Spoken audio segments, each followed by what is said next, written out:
I think we're good to go.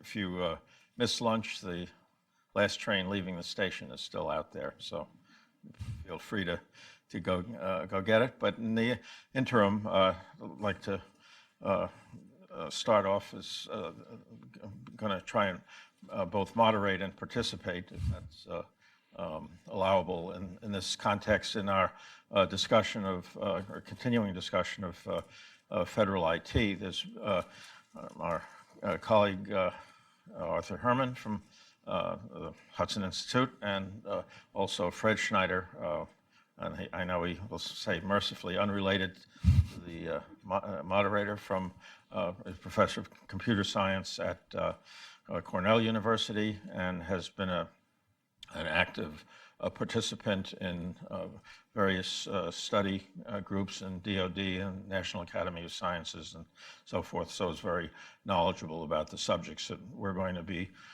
discussing. And we've had quite an interesting sequence of events that shows how important and enduring this issue of federal IT is likely to be as the concerns about the need to have a move to some sort of cloud-based architecture is spreading throughout the government. We'll have more to say about it.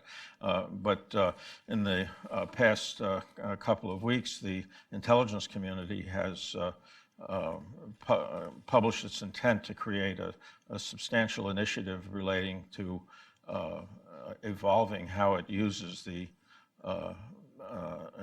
cloud-based architecture for its mission. I was involved in, as was Professor Schneider, in some of the early discussions in the DoD through the Defense Science Board on the need for the DoD to move to the cloud, and more particularly the manner in which the data in the cloud was secured. And the IC intelligence community was the pioneer in doing this. They've had quite a successful run with the use of the cloud that's impressed other parts of the government, but now they're evolving their model from a cloud monoculture to a hybrid cloud environment, and they have a very interesting process about how they're going about it, which seems to closely parallel commercial practice, which has been an aspiration for some time. But we can have more discussion of that. So we'll start with Fred and have a few opening observations, and then Arthur, and then we'll have a little discussion among the panel, and then open it up for questions. Right, thank you. So perhaps because I sit in an Ivy Tower, I am more compelled by principled arguments. The second law of thermodynamics, which is the reason all engines work, is that entropy has to increase unless you're prepared to expend energy. Entropy is disorder in systems, and it served physics quite well. There seems to be an analogous law for software and systems. In particular, uniformity will erode unless you're prepared to expend energy or resources. So unless it's a closed system, there will be a tendency to have a diversity of platforms or a diversity of applications. And it shouldn't be surprising. People tend to take the shortest path, so they would use the application that is most available, or they would build an application for the environment that's easiest, best suited for that application, or where there's the biggest market. And I think this is going to be a reality for the future. And if you look back, it has always been a reality for our past. Legislating for Windows platforms didn't work out all that well. Legislating for IBM systems didn't work out. And by didn't work out, I don't mean it was a bad system. I mean eventually there was heterogeneity and we had to accommodate it. So that would suggest that hybrid clouds are the natural order of things. because there is and will be a diversity of services. And even if DoD had sufficient control to create a uniform cloud, I submit that DoD, to be effective, especially if they become very cloud-centric or computing-centric, is going to want to interact with international partners over whom DoD doesn't have authority, and an industry base that DoD doesn't have an authority. So there is going to be a natural heterogeneity. And that says that although letting a single cloud contract might be an interesting first step, it would be unwise to think that we wouldn't evolve to some kind of a hybrid cloud at any level with regard to any function. And since there is a cost of communication between applications or services on a cloud, and you have to pay that cost, the upcharge when these things are on different physical platforms is very small compared to the upcharge of the communication. And that says that we're not going to sacrifice anything by assuming at the outset that things are hybrid. Let me stop here. Good afternoon. Glad you're here. Glad to be here with my distinguished co-panelists. My approach to this issue is somewhat different from those of my co-panelists. I've not been very much involved in the development of the kinds of technologies that we identify with the cloud. My interest in this particular issue and DoD's effort to develop a single cloud solution to its future IT comes from a diversity of perspectives. One is as a longtime fascinated student, and sometimes morbidly fascinated student, of the Pentagon procurement process. Wrote a book called Freedom's Forge, which was about the making of the arsenal of democracy in World War II. And since then, I've always been sort of fascinated by the way in which DoD goes about trying to acquire especially new, emerging, and advanced technologies. And this is certainly the case here. Second perspective is that of a student over the last decade of cybersecurity issues, particularly from the point of view of cybersecurity strategy and cyber deterrence, theories of cyber deterrence, particularly with regard to advanced persistent threats such as Russia and China. And then the third is looking, in the case of Pentagon procurement, my perspective emerges out of the past record. A lot of my current work was focused on the future record, which is how quantum technology and quantum information science is going to have an impact on cybersecurity issues on the one hand, but then also on the way in which the federal government and other governments and agencies will come to grips with the threat or opportunities that quantum security, quantum technology offers. And I have to say that from the point of view of a sort of an opening view of what has happened here and what's going on, that going over the cloud strategy that DoD released, that was to form the basis of the way in which they went for the single cloud solution. And it was interesting that they found a vendor first and then developed a strategy afterwards as a way to go about it. One would think it's putting kind of the cart before the horse, but these are archaic metaphors. We don't use those anymore in the digital age, in the post-digital age. What struck me about it is that the DoD, that what I saw in this strategy, in this effort, was a valiant attempt to integrate an advanced technology in order to modernize the information technology infrastructure for DoD as a whole, an attempt to integrate and to reach out and to adopt that technology without really fully understanding all of the challenges or all of the risks, as well as many opportunities that technology involved, with the hope that by choosing a single operator, a very competent and very experienced operator, that it would be up to the operator to solve all of those problems that DoD didn't want to address and didn't want to come to grips with. So, and I think that's kind of where they find themselves now, is that in fact there were a lot of problems and issues that they should have thought about before going out and choosing a vendor, before starting this process, but that now maybe they need to go back and rethink some of those and maybe come up with a different model and a different, and look to other best practices as a way in which to go about that. So from where I am, I would say for DoD, A for effort, but a much lower score for results and method for going about it. Well, I think one of the issues that we need to consider is the problems that the Defense Department has generally with adapting new technology that is primarily located in the civil sector. There's been a number of tries at how to do this. The Defense Innovation Unit experimental that Secretary Carter set up a couple of years ago was reflective of an attempt. But one of the interesting things about IT that really makes it hard to square with the DoD culture is that the custom in software, for example, has been to sell products to the consumer that the producer knows are defective. That the relationship between the producer and the consumer is such that the consumer will find the problems, the producer will make the fixes and evolve the software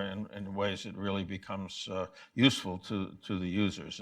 And by being able to do this at scale, they are able to have a very short development cycle compared to the customs in the Department of Defense, where there's a very high bar to reliability, a very high bar to technical maturity and so forth. All of these things differ significantly from the IT sector, and I think the experience that the national security community in general has encountered with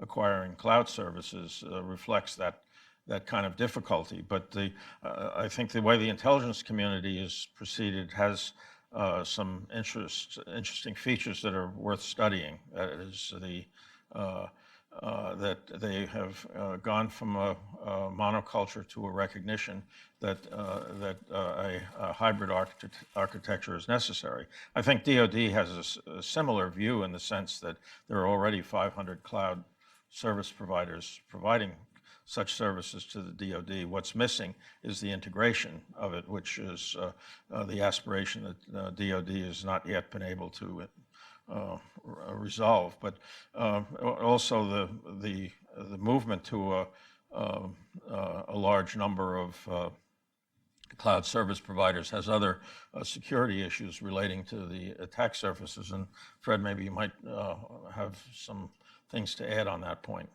Right. So attack surface is a metaphor for the surface area that's available to the attacker. Think of a wall. A longer wall has a lot more places you might try to penetrate. And people talk about the attack surface for a system. If we were to build a hybrid cloud, then there would be lots more features, lots of duplication of function in different pieces of software, because each of the cloud providers would have had to build the same functionality. It only takes one vulnerability to get in. And so one argument against having a hybrid or a heterogeneous cloud is that it has an increased attack surface. A monoculture would seem not to have this problem, but it has a different problem, which is that it's much simpler, so that your attacker has an easier time analyzing it. Your attacker also has an easier time focusing attention on it. So if you wanted to do a supply chain attack, it would be easier because there are clear destinations for the things you have to compromise. So there's this funny sort of trade-off, and to my knowledge, nobody has been able to make a good analysis of how the trade-off works. if you use metaphors, you can think of a hybrid cloud as either giving you, it could either be as weak as the weakest link. It most certainly will, unless you design it so there's an internal resilience. That is, if one piece is compromised, it's hard to leapfrog into other pieces. Or you have the opportunity to inherit the best practices from any one of the components into other components. Both of those are really management issues. They talk about how the clouds are composed. And it's a set of interesting design choices that you have to make, but you have to make them also in a monoculture, because there will be diverse components, different applications, and so on. You want to make sure that if one of them gets compromised, it's not possible to leapfrog into another. So it would seem that the costs of being hybrid over mono are not significant, but the same sets of problems exist, and you need to confront them. I assume once DoD gets to the point of letting a contract, they will start worrying about how to deal with that. Yeah, just a dimension of this that's changed in the last year or less has been the aspiration of DoD in response to concerns about the security of the supply chain, is this requirement to deliver, for the vendors to deliver products that are uncompromised.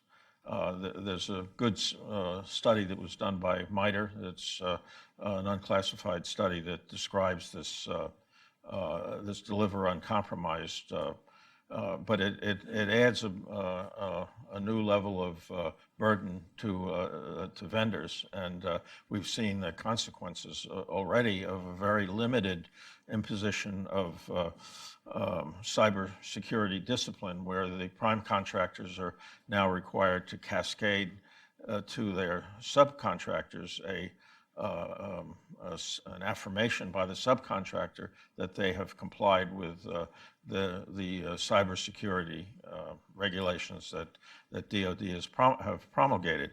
Well, that single contractual provision caused 20% of the DoD industrial base to drop out of the market. It's because they are smaller companies. A small part of their business is involved with DoD, and they are generally not enthusiastic about the combination of a small business base, large liability, and high cost to execute. So I think it illustrates this tension that Fred was referring to about how the DoD is going to be able to manage its IT as it's tied into the defense industrial base and the way it procures products. It's an increasingly complex matter, and I think if you look at this concept of deliver uncompromised, I think it's going to be a pretty significant one. You've probably heard about the likely reorganization of the Defense Security Service, where it's going to get an expanded mandate to do government-wide personnel vetting, not just DoD, and they will have some responsibilities for some form of surveillance over the supply chain because of this deliver uncompromised aspiration. So you have the underlying IT infrastructure that is, going to be cloud-based, probably hybrid cloud-based, but interacting with the entire organism, going from the pointy end of the spear with the operating forces to the small mom and pop shops that are delivering defense products and services to the department. So it's a much more complex ecosystem that's really going to be integrated by this cloud-based architecture. So what you're really saying, Bill, is that there's going to be a number of small contractors, and I've worked with some of those small contractors in terms of the kinds of challenges they face in terms of economies of scale, not just competing with defense contractors, but also within the DoD acquisition process. They're going to find themselves increasingly frozen out by the kind of requirements that this new IT infrastructure will make on them. Yeah, well, Especially if, as is according to the cloud strategy document anyway, a lot of that requirement will be that data be encrypted. That this is part of the way in which they see them providing the kind of defense against cybersecurity attack will be that, as they put it in the report, not so much defending the perimeters, but rather instead protecting the data by having it encrypted within the cloud structure as well. And that's going to be yet another layer of requirement that's going to be put on companies that may sort of say, I just don't really know if it's yeah, well, that's poses a risk to the industrial base, and it wasn't quite captured in the recent White House document that covered some of the more, I would say, industrial aspects of the defense industrial base, rather than some of the kind of things that we're discussing. But there's no doubt that the management problems associated with this, managing this infrastructure, when the principal threat to the industrial base is now coming from cyber operations by adversaries. It's a much more difficult problem, and as we've seen, the importance of intellectual property. Modern defense procurement, for the most part, has inverted the paradigm that we've seen for most of the 20th century, where most of the cost of a defense system was in its procurement, not its development. But that's being inverted, where most of the costs are in the development, not the acquisition of the product. Many years ago, when I served in the Office of Management and Budget, we were buying about 1,500 aircraft a year. Now we're buying a couple hundred aircraft per year, because these systems are rendered much more capable by their interaction with the sensor network and so forth. And so the industrial aspects of it are changing, and that's going to be reflected in the IT ecosystem that supports it. So I would say that having data be encrypted is the least of our problems. What's needed in order to make a bunch of subsystems be resilient is a lot more than making sure the data is encrypted. There are ways of establishing trust, and the best way to simplify that is, what about the keys? They have to be taken care of, and if they can be compromised, we're in trouble. So the first step really needs to be some kind of understanding of what is compliance. What do we require of these software systems and hardware systems to be trustworthy enough for use by DoD?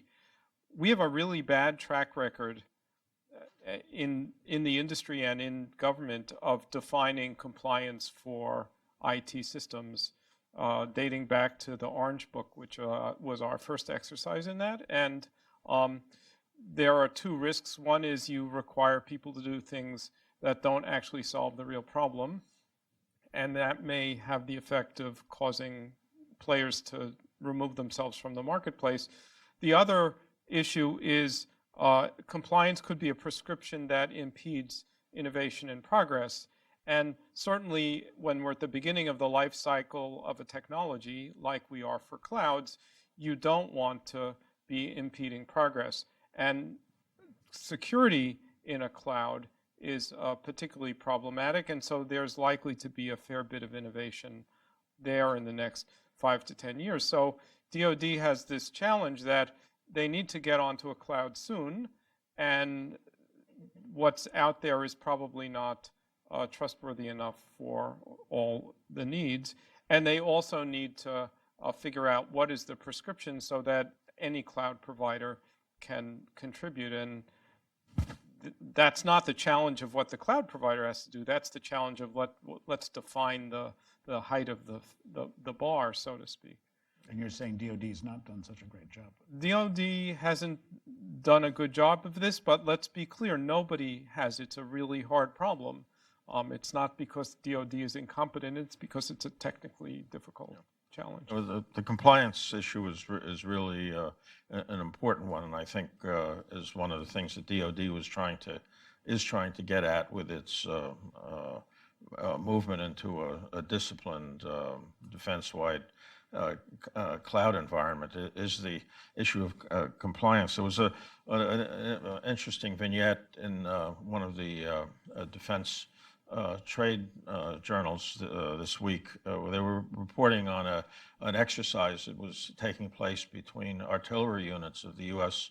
Marine Corps and their Australian counterpart, and some piece of information that was essential to the collaborative and integrated operation of the two countries' artillery battalions was because of some oversight.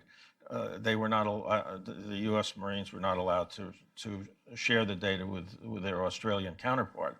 They went back and got a waiver on it, so they were able to go ahead. But you can obviously see that in a tactical situation, this would be, totally destructive of the ability of allies to work together. And that's why, in a compliance sense, if we're going to interoperate with our allies, we need this ability to manage the compliance process so that we are able to interoperate. But it will have a tremendous benefit of avoiding the kind of problems that we've had in the Kosovo air campaign or the air campaign against Libya in 2011, where the allies really can't interoperate because they're not able to share data in a way that's relevant for tactical purposes, even among allies that have the closest bonds of trust and collaboration. So all of these things are starting to get poured into this stew of data sharing.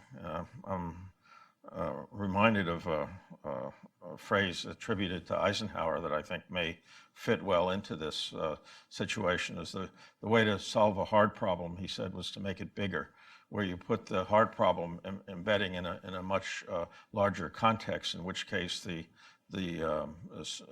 difficult but small problem sometimes becomes easier to manage in that case. And I think if we start to recognize the tremendous benefits that can accrue to an ability to share data more routinely, that it will enable us to solve some of these problems that are going to be embedded in a resolution of the compliance issue. Yeah, and especially if we have the interoperability issue is going to run up against the question of we have an IT infrastructure which has a certain level of compliance, certain kinds of standards, but we're interoperating with allies who may depend upon systems and platforms about which we don't particularly have a lot of trust. I'm thinking in particular with regard to 5G. And as more and more of the information that's shared even by military services is on commercial networks, if those commercial networks are, let's say, being operated by a company such as Huawei, you may have problems that begin to arise in terms of the ability of information that's contained on the cloud, of wanting to be able to share that even with trusted allies because of the interface between the two different types of platforms. Although I suspect there won't be much sensitive information that moves on commercial networks anyway. It will probably still be done with dedicated networks, but that doesn't say with 5G that the hardware may still be Huawei in some cases. Yeah. And of course, from an intelligence gathering point of view, there's a lot you can gather from unclassified data that could also be extremely challenging to deal with too. I do believe in encryption. Yeah. You can put encrypted data even on the Chinese networks and you're okay. Okay, for now. For now. Yeah, providing the key hasn't been compromised. Right. Well, if the key is compromised, all bets are off. Yeah, there you go. Well, that raises, of course, the other issue that's gotten me interested in this whole topic, and that's the issue about the possibility of future quantum intrusion. And although some of us may disagree on exactly when what the timeline would be for such a quantum intrusion, it is a real enough possibility, if not necessarily probability, that we may face a near-peer competitor who would have that capacity to deal with it. So one of the other challenges that would have to be taken on for developing a DoD cloud solution, hybrid or single cloud, whichever way they decide in the end to go, will be to find ways in which to make it quantum resistant, to prevent quantum intrusion in the future. And this is, I guess, I can see this, and here I defer to my two co-panelists. What I also see is one of the other challenges that was not particularly well addressed, I thought, in the cloud strategy, in a discussion coming out of the DoD about this, is the issue of the timeline of the technologies involved. I mean, this is a cloud project which is to extend out over 10 years. And in the course of that decade, lots is going to change with regard to the technology, including possibly having the possibility of a quantum computer that could disrupt or decrypt encrypted information and data networks. And understanding that threat, my apologies. Understanding that threat becomes one of the issues that I think that also my feeling was DoD sort of felt, well, our operator will deal with those kinds of challenges when they come up instead of addressing them from the very beginning and thinking about what DoD's own strategy was going to be in the cloud. Yeah, well, our quantum applications are probably some time off compared to the likelihood that 5G telecommunications is going to be fielded. Even Chicago and Minneapolis are getting 5G this month as I think Verizon rolls out its first commercial application of it. So 5G is going to be a part of the mix, but it does reflect the fact that the government in general and the defense establishment in particular has trouble adapting its processes to take advantage of the technologies at the pace they're being developed. We've discussed three different big changes that are affecting DoD that are still not fully integrated in their operations. Cloud-based architecture, even though they're extensively used for mission-specific applications, are not operated in an integrated manner as yet. The aspiration to deliver uncompromised, recognizing the threat to the supply chain, again, as an aspiration rather than something that's being implemented. And then, of course, the ability to communicate data reliably and securely throughout the network is still an aspiration rather than something that's been going to be achieved. So a key underlying issue, even for quantum, is agility. And if you want to stay up at night worrying about quantum, then you should worry that we need to quickly switch all our crypto systems and other things so they're quantum resistant. But there are better things to worry about. Last spring, a group of attackers announced a way to compromise any processor chip that is using caching to increase the performance of memory references. If that sounds technical, I just said every semiconductor manufacturer processor is vulnerable to this. Spectra and Meltdown are what it was called in the press. So all the cloud providers have processors that have this property, which means all the cloud providers currently are vulnerable to this kind of attack. And it looks like it's a very hard thing to change. And I don't mean it's hard to change because you have to buy a zillion processors and replace it. That's one headache. We don't know how to build fast processors that don't have this vulnerability in them. So whatever we adopt, we need to adopt something that has agility capabilities so that as these problems get discovered, we can deploy solutions to them or fixes for the time being. And that's going to be an element of a compliance definition, and yet you don't see the cloud strategy document talking about it. Everybody has this DoD-centric view, I buy the fighter and then I fly the fighter. Well, buying a computing system is the beginning, and we need to count on changing it more or less frequently as attacks get discovered, and certainly as we want to add functionality. Can we go back for a minute to what Bill had talked about, which was where the intelligence community is on all this? And it might be helpful for the audience to review exactly what we're thinking about in terms of best practices of what's happened within intelligence community in approaching the issue of cloud and for IT infrastructure, where the single cloud approach was the one that I see adopted in 2013, if I'm not mistaken, right, which DoD then suggested was that's the lead we need to follow because those guys over there know what they're doing with regard to information technology. And how significant is this shift that now that we're seeing for where CIA wants to be with regard to a more hybrid cloud approach? Well, it's not only CIA; it's the entire intelligence community. But I think it seems to parallel the commercial practice. The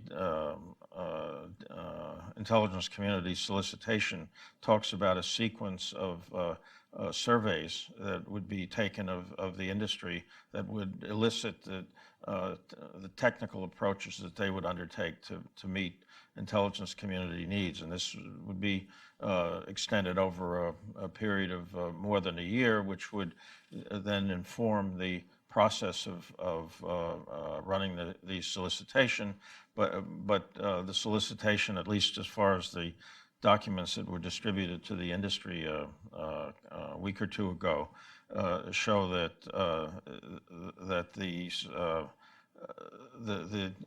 it would enable the intelligence community to capture the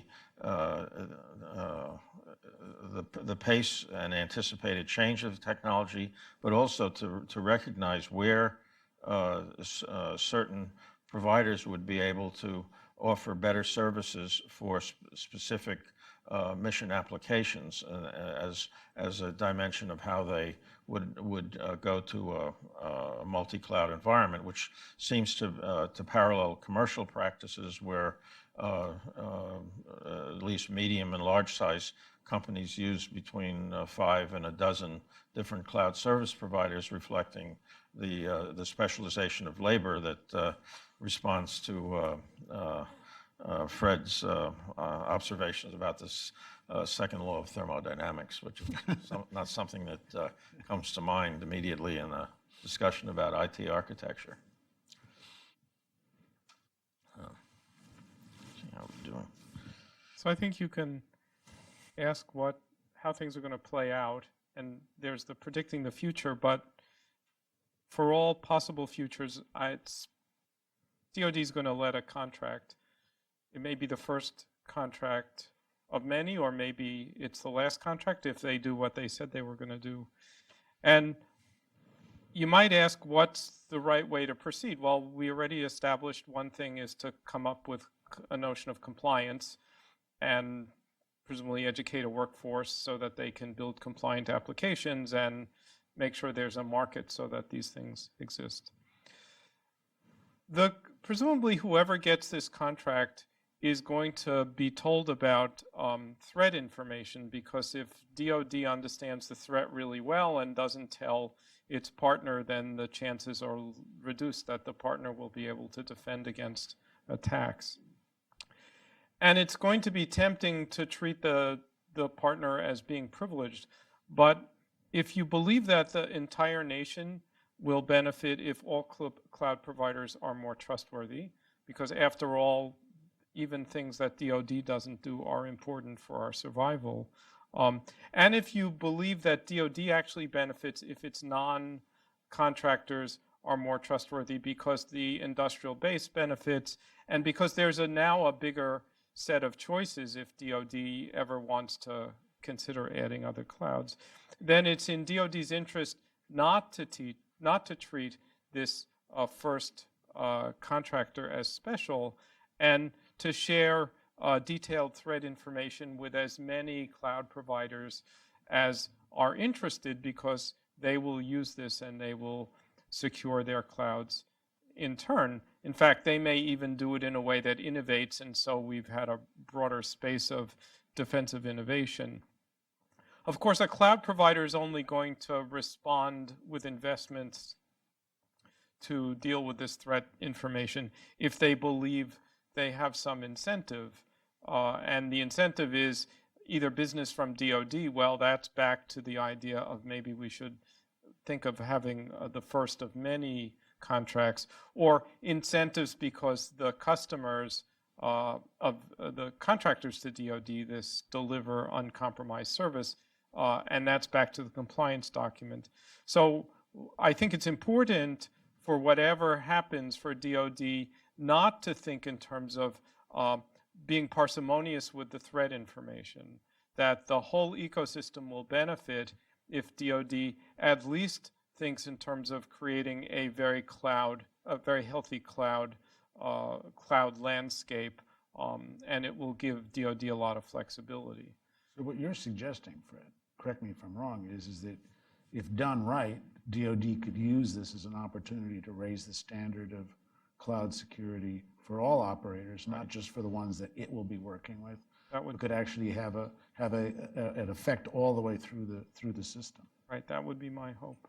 Yeah, think it'll happen. Yeah, well, it's difficult to do it in the classic way in which threat information is shared because of the risk posed to sources and methods, and the way in which information on cyber vulnerabilities is collected would jeopardize the sources and methods. However, there may be other ways in which the threat data can be shared that would, instead of compromising the origin or how the data was collected, it would be more in the direction of proscriptive recommendations as to how to behave, because a certain threat is out there, and rather than sharing what we know about it. Information about the threat. Right. Well, sharing information about vulnerabilities doesn't reveal sources and methods, and it does lead to a more... Right, but the way in which the few companies that have had access to cyber vulnerabilities hasn't involved them in access authorizations that jeopardize sources and methods. So, but I think it's an issue that can be managed, and it would just require a slightly different approach to the way in which threat information has been handled. But I think it can be managed. Perhaps it might be a good time to start some questions and answers, because we probably raised more questions than answered. Ma'am? Could you identify yourself and wait for the mic too? Yeah. My name is Ann Vroom, and I'm a business lawyer. Recently, the Defense Innovation Advisory Board, which is chaired by Eric Schmidt, issued a report on the software acquisition process, which made a voluminous set of recommendations about adapting the current defense procurement process to enhance agility and things of that nature.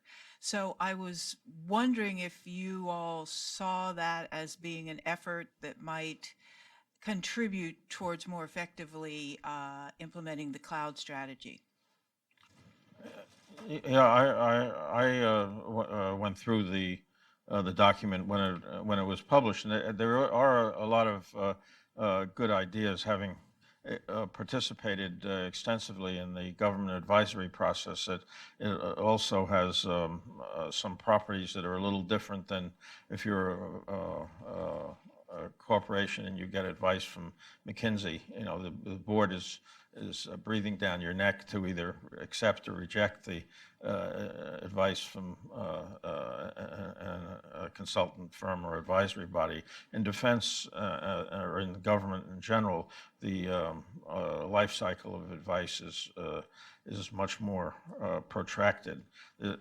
Similarly, the Navy published have an unclassified document about their own cyber vulnerabilities. I think these documents are taken seriously, but the implementation is balkanized over a large number of institutions within the defense establishment. So I think this is an occasion where this compliance mechanism that we've discussed for the support of a cloud-based architecture might be a way of leapfrogging what is otherwise a very slow process that sort of mimics the DoD acquisition process and might get some of these fixes into the system more rapidly.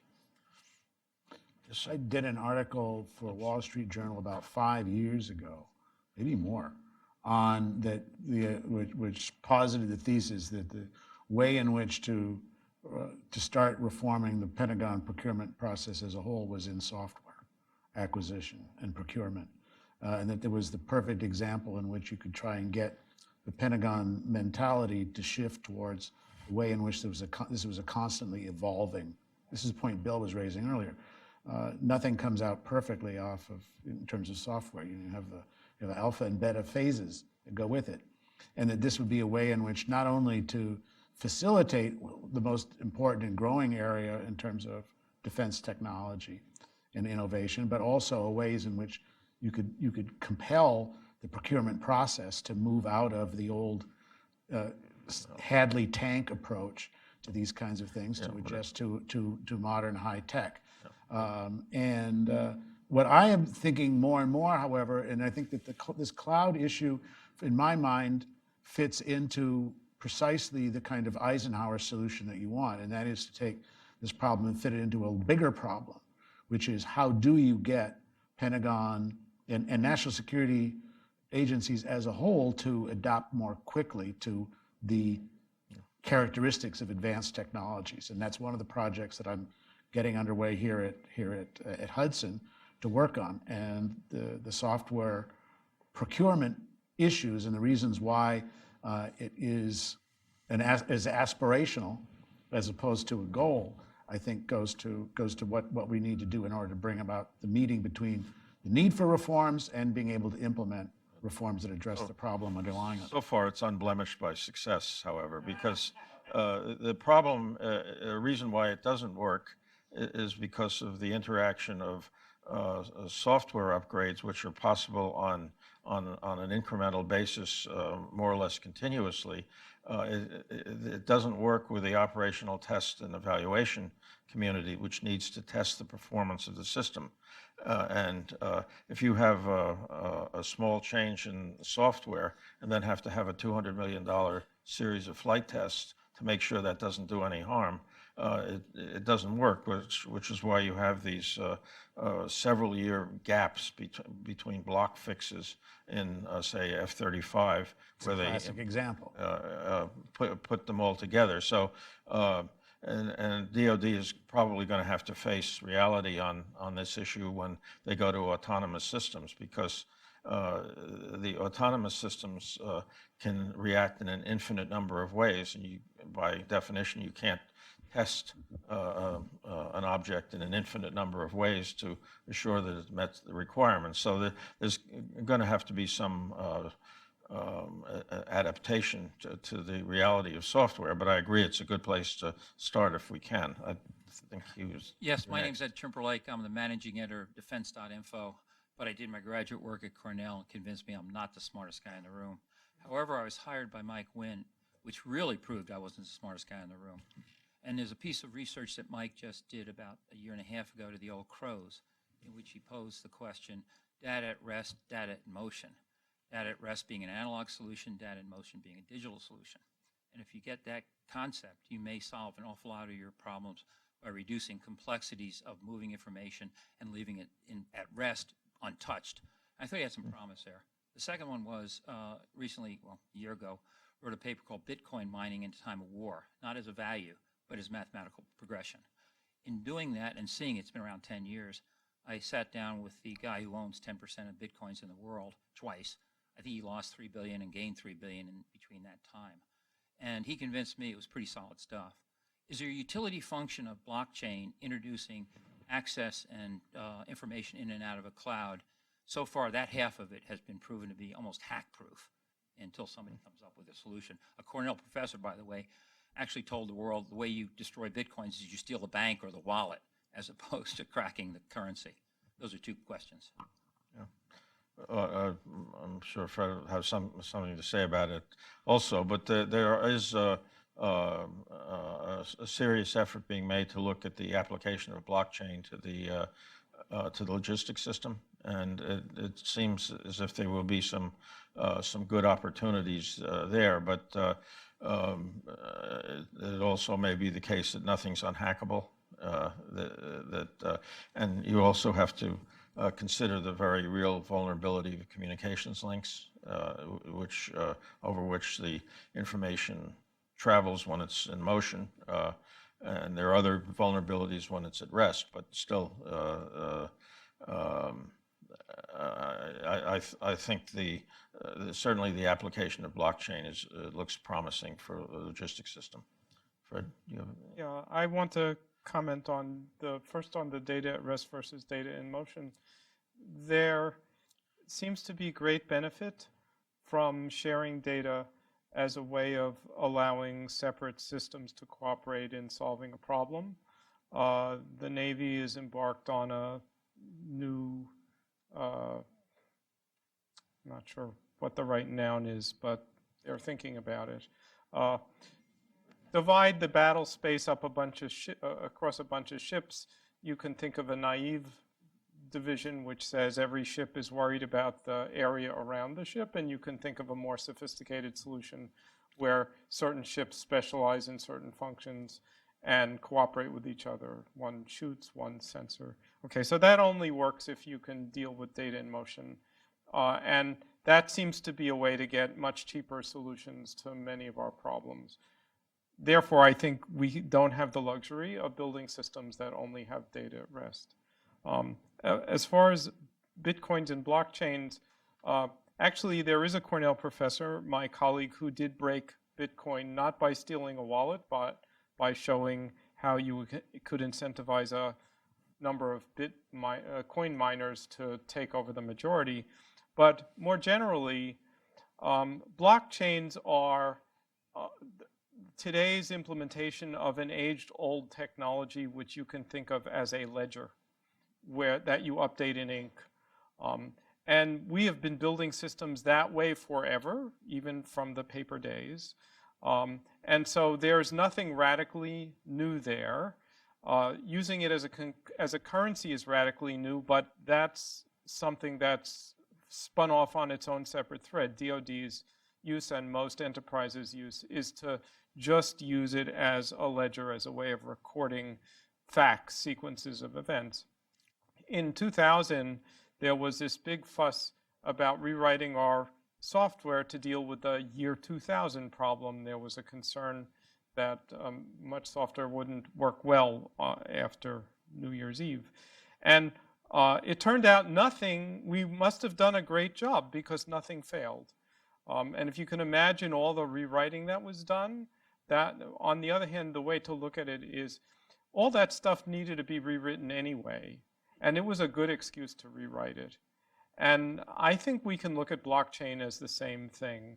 There's a lot of crufty distributed software out there. And if blockchain is the sexy name that's going to prompt companies to redo it and update it, then we'll all be better off. It'll be much cleaner software.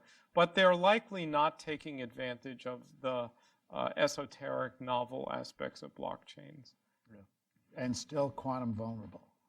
Well, it depends on what crypto system you use. Yeah, well, right. And right now, in fact, there is a couple of companies working on a quantum-resistant blockchain ledger. But the point is, and I think here Fred and I will be in agreement, that people look for magic bullets from the point of view of cybersecurity. You know, if we just have this in place, we just have blockchain, or if we just have quantum-resistant algorithms, then that takes care of the problem. It's a much more complicated evolutionary process. I had that from Mike Quinn. I had information security and information systems. I did not anticipate Snowden Manning, the human factor. Well, there's always that too. There's always that. So there's always the unknown. Yes, sir. It's coming. Microphone is en route. Right. Excellent dialogue, gentlemen. John Weiler, IT Acquisition Advisory Council. ITAC was stood up by Mike Wynn in 2007 after 4 years supporting him as the Air Force Secretary in reforming Air Force IT acquisition. So the concepts of agile acquisition and the need for cloud to require a completely different IT management and a sourcing approach, I think, is becoming more apparent, because when you try to apply a weapon systems model to any IT program, you get an expected outcome of failure, and 84 months later. So what I'm concerned about when looking at JEDI and the future of C2E is that we really not address the management problems in the cloud. How do you write SLAs? How do you manage SLAs? How do you do vendor management? How do you keep the prime, for instance, C2S Amazon, from gouging all the suppliers or getting them to do things that are anti-competitive? So, you know, my concern is that the lock-in and the lack of management choices and technology choices and innovation options available when a single vendor controls all cloud.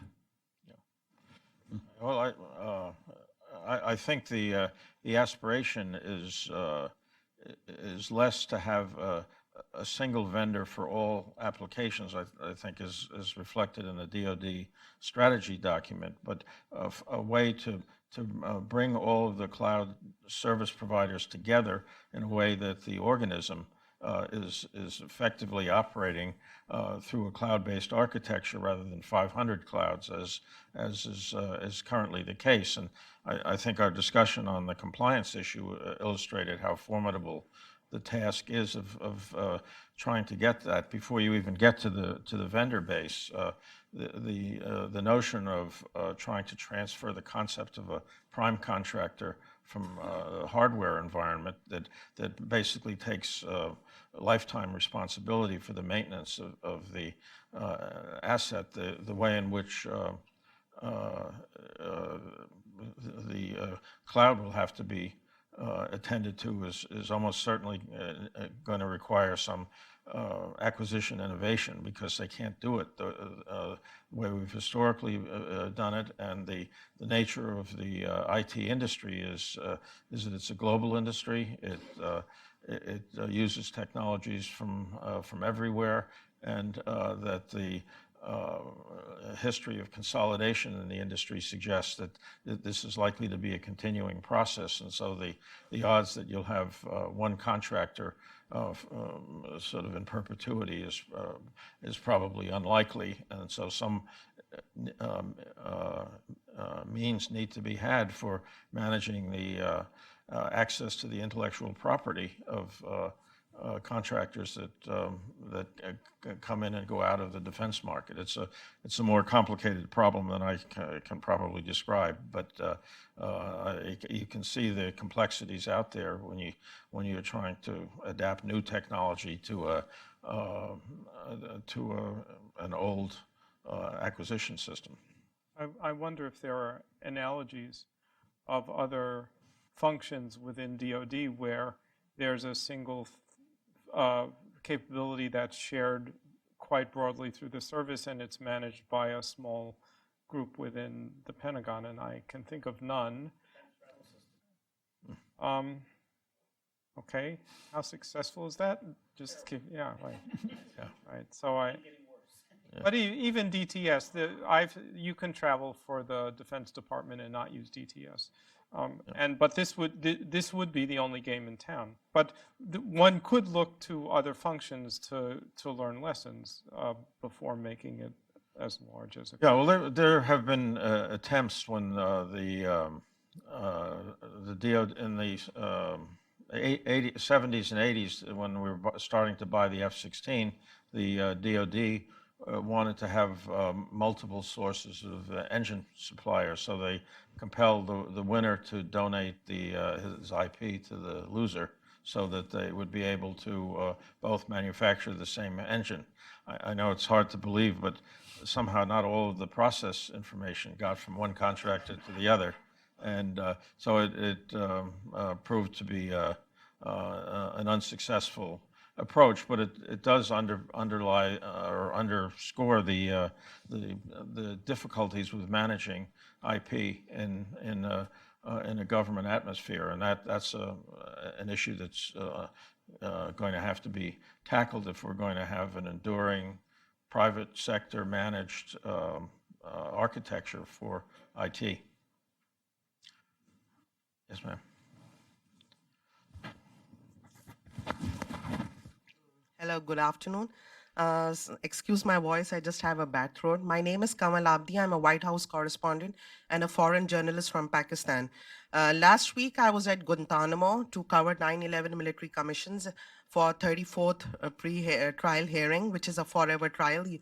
And I had a talk with Commander Bashwa, who is a JTF commander, and he shared with me that Office of Military Commissions has pitched a $20 million bid for market research feasibility to connect Guantanamo to Pentagon networks. So having said that, my question to the respectable panel, that how effective do you think military cloud can be, or do you think, will it be safe? Do you think, is it viable to connect Guantanamo with Pentagon? Thank you. I'm not familiar with the specific issue about connecting Guantanamo, but there is a broader issue of connecting defense operations at the edge, where it may not be a place where we have permanent basing, or we may not have an infrastructure, and one of the aspirations of in cloud architecture is to be able to operate at the edge. The commander, so-called NORTHCOM commander, who has responsibility for the defense of U.S. territory, has noted that the homeland is no longer a sanctuary, and so the need to be able to operate on a global basis wherever we are is something that's it's not completely new, but in the data-rich environment we have, it's not something that we've been able to easily do, as our experience in Afghanistan and Iraq have shown. But I think the technology is moving in a direction that will enable us to do that, at least from a cloud perspective. There's still question marks about the communication links as to whether they will survive. The fact that many countries are getting into the anti-satellite business suggests that it may not be easy to secure the communications links that certainly have space-based links, or use submarine cables, which are vulnerable to being cut.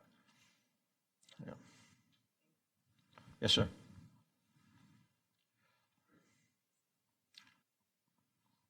Stan Morgenstein, retired from Lockheed Martin. Historically, the RFI, the Request for Information process, has been used to look to industry to come forward before a procurement document is completed and ask industry to provide their best advice relative to what the particular question is in terms of procurement. I believe both Dr. Schneider's earlier spoke about this particular procurement where they brought industry together and asked for best advice relative to how to deal with this. So my question is two parts. One, where has DARPA been relative to this whole process, number one? And if they haven't been involved, why? And the second part of my question is, given the level of threat, not just to military cloud, but in terms of hacking, where in the last 24 to 36 months, we've been told the director of the CIA's email has been hacked, the Secretary of Defense email has been hacked, et cetera.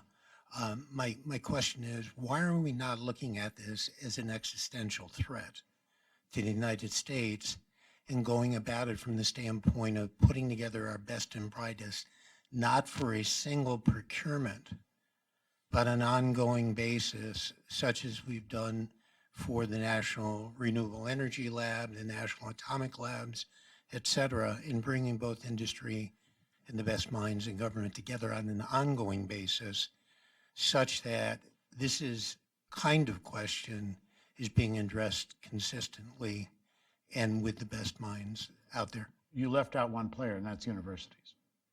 I said the best minds out there. Okay. Well, I'm sure everyone has some observation to make, but I think the problems you cite are correctly posed. This is really a national problem. It's not just a problem of DoD, the financial services industry. All of the basic infrastructure is subject to these vulnerabilities, and a problem continues to make it difficult to resolve, which is the sensitivity of the information on the threat. I believe there's a consensus that you just can't protect the assets by some sort of perimeter defense. It's a much more complicated thing.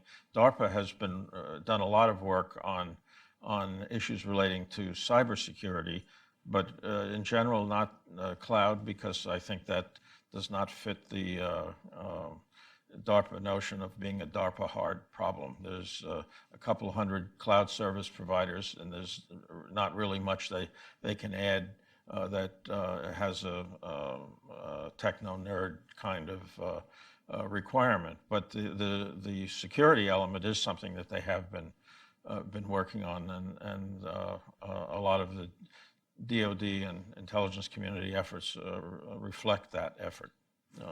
I was going to say, to go to your point, I think what we're seeing here with regard to DoD and cloud is also reflected in the issues over 5G.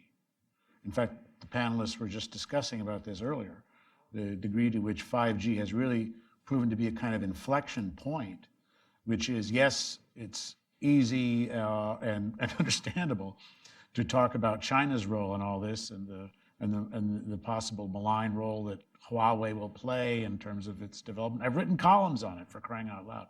Well, but ultimately, the real issue is, why can't we get our act together? And the problem of why is it that something which would seem to be very much within what American industry and government working together do, why is it that on this one everything seems to have sort of gotten stuck, from the point of view of developing standards to the point of view of finding out how we're going to put together the infrastructure and where the investment's going to come to put that into place, and also how you develop a 5G network that's going to be able to be constantly evolving as the technology evolves. So these are all issues. That's the real existential issue, it seems. Why is it the United States doesn't seem to be picking up and doing the kinds of achievement that its history is based upon? Right, so I would like to enlarge the problem slightly. Yeah, so we could have software, all of us, citizens, private citizens and defense folks could have software that's quite a bit more secure than what we have today. It would just cost more. That is, we have in the labs the ways to do this. It would cost considerably more. And the cost would be not only monetary, but it would be probably less convenient to use. It might change some of our values. For example, we would monitor things to detect intrusions. Well, that has a cost in terms of privacy and First Amendment rights and so on. So there needs to be a discussion at the level of our nations to decide whether and how much we want to invest and what we want to get back from it. Until that discussion happens, we're not going to make real progress on this. And I said it's going to cost more, and the question is who's going to pay, and you might be thinking, oh, well, the government should pay, or you could say, well, the industry should get less profit, or you might say that the investors should get less. But look in the mirror. Those are you. So however we apportion the cost among the participants in our society, it's all of us, and we need to come up with a scheme for doing that partitioning, but that won't happen until there's a widespread discussion and we agree that it is an existential threat and it is more important than, and you can list 10 other things that also are debated, like climate change. And that's the scale that this has to happen. So the JEDI procurement is not the way to get more secure software for everyone. It's really a fairly big national problem. And as Bill mentioned earlier, there are a lot of interesting public policy regulation questions about how to incentivize investments, how to apportion it, and so on. And there has been some discussion about it, but that's where this question is. And now the JEDI problem looks really sweet compared to To the other one. Yes.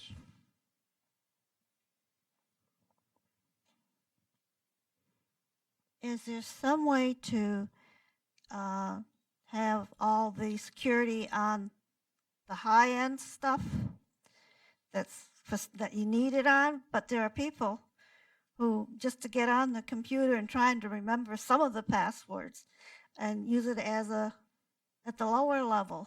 You need to keep them in mind and sort of maybe have the high end for all the people that are doing security stuff and military and whatnot, medical, but leave it opening somewhere for the people who are just doing emails back and forth to their grandkids.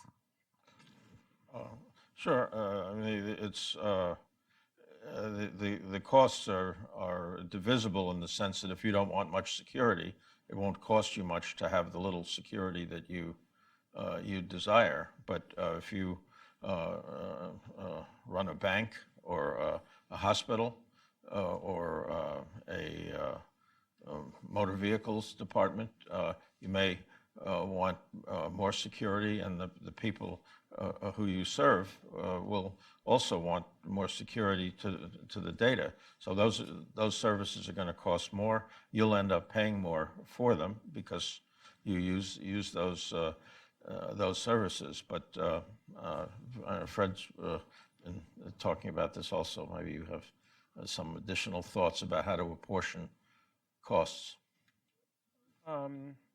No, not in a short time. Not in a short.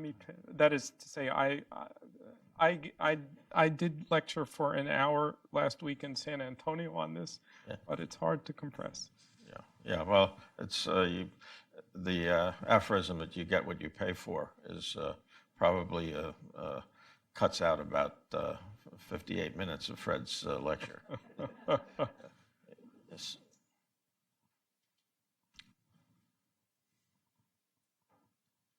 We have not discussed FedRAMP's appropriateness for the cloud security models, its time frame, what its evolution is. It's a paper-based process, as you know, and it takes forever and it costs a lot. Mm-hmm. So what do we do with FedRAMP if that's the compliance mechanism today and it takes 36 months to get through? Mm-hmm. So let's distinguish between two things. One is what is the hurdle, and the other is how do you evaluate whether somebody jumped over the hurdle. We need an efficient way to evaluate whether someone's jumped over the hurdle, and it could be easier or harder to do that evaluation depending on what the hurdle is. I think and FedRAMP was a wonderful early step. It was really it was way ahead of the curve, and initial efforts often need to be refined. So I think if DoD does a good job of formulating a reasonable definition of compliance, then I wouldn't be surprised if FedRAMP followed suit, especially if DoD had a good way to do this evaluation of compliance. One of the advantages in the cloud space at the scale of DoD is if there are only a reasonably small number of clouds, then you only incur the cost a small number of times. And that's much better than if we're doing every little mom and pop system. Well, right, but the 5G problem may change the landscape somewhat. Yes, sir. Gentlemen, this has been very US based. Do we know where our competitors are at this time? Nation states and even lone wolves? China and Russia, Yeah. lone wolves, nation states, Well, the boiler rooms. Chinese will probably make a lot of the hardware that's going to be in the 3G system, so they're a partner in some perverse sense. But right, and I at this point, the state of the microelectronics industry in the U.S. Would not support a large presence. Perhaps over time, with additive manufacturing and other advanced manufacturing techniques, it'll permit us to get back into the microelectronics business in a way we haven't been for 15 or 20 years. But Russia and China clearly are going to be interested in this. They will have their own clouds, although Russia is likely to do it differently for a number of reasons. China's increasing leveraging of modern software communications and microelectronics makes it likely that they will have some of the same vulnerabilities that we have. Do you have an assessment of where they are now at this point in time? Well, they are.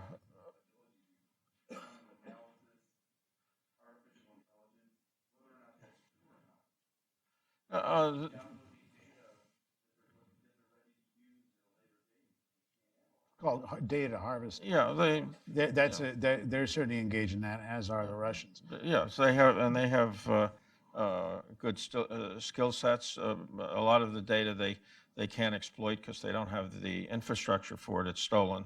They have a process where they launder the data through some of their universities. They get they file patents on it in China and then parcel it out to these big development complexes that they have for the exploitation of data by their so-called national champions.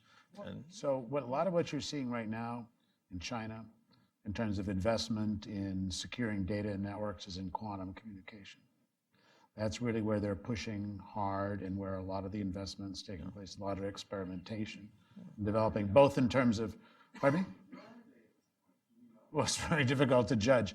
The Chinese are also very good at hyping the achievements that they do have. For example, the most recent report is that they've managed to broken the world's record in terms of qubit entanglement for a quantum computer, which may be true.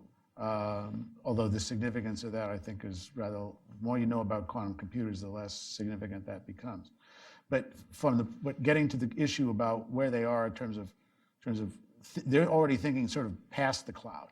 In other words, they're thinking about QKD and QRNG and finding ways to create hack-proof communication within China itself, not for the systems they'll be building out in terms of 5G. Huawei is not going to be engaged in that. And then, of course, also quantum satellite communication. They're launching in 2016. The Mischief satellite was, on the one hand, an experimental, but it was pointing the way to where China assumed they'll be able to develop. So you've got a dual strategy of building quantum computer thinking about the quantum technology area, of building quantum computer, right, which could be used for offensive decrypting purposes, but at the same time hardening their own communication sites using quantum technology in order to do that.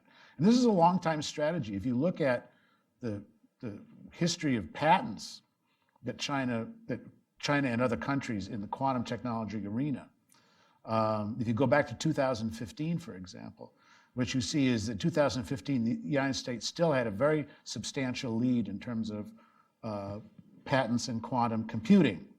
That's eroded somewhat today, but a very substantial lead there. But in 2015, China was the #1 country in terms of quantum communication patents. So they were already beginning to sort of think that this is the direction they want to go in the future.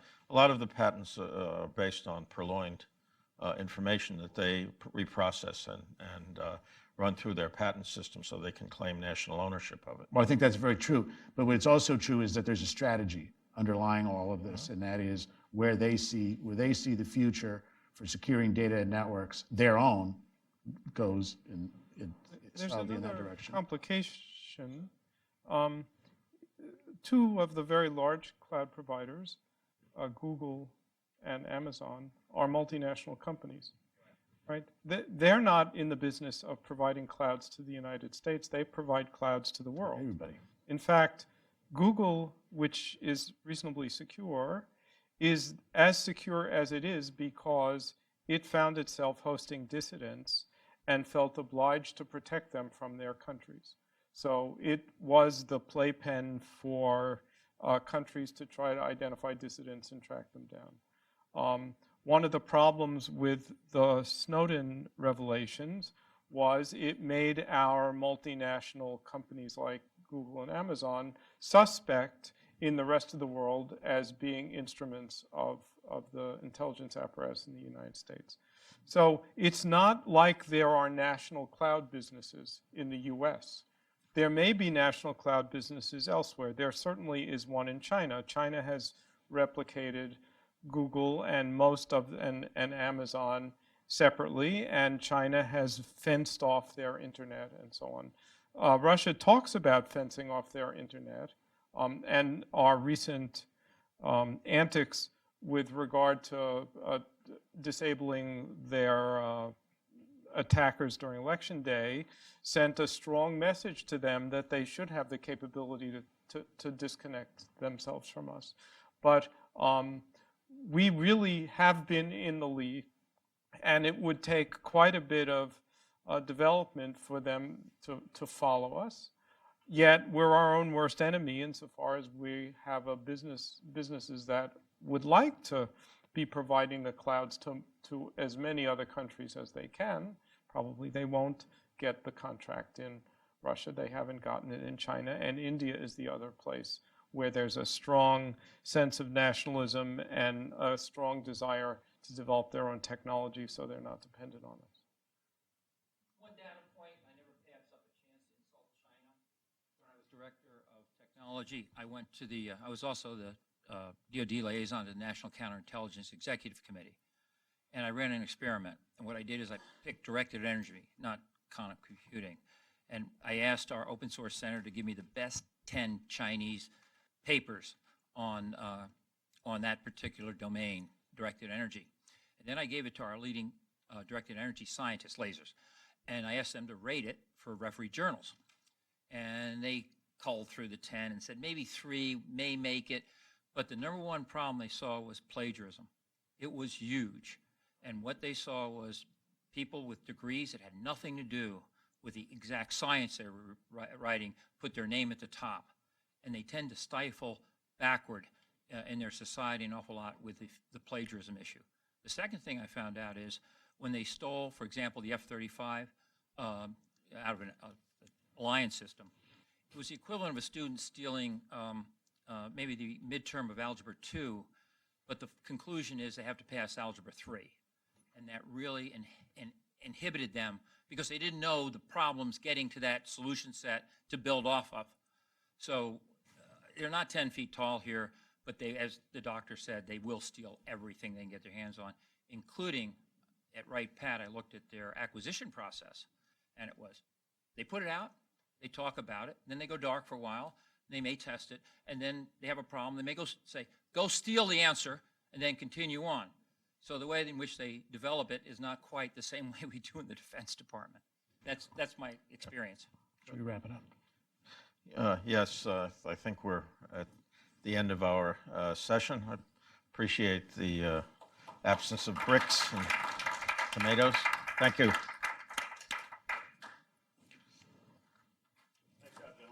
Thank you.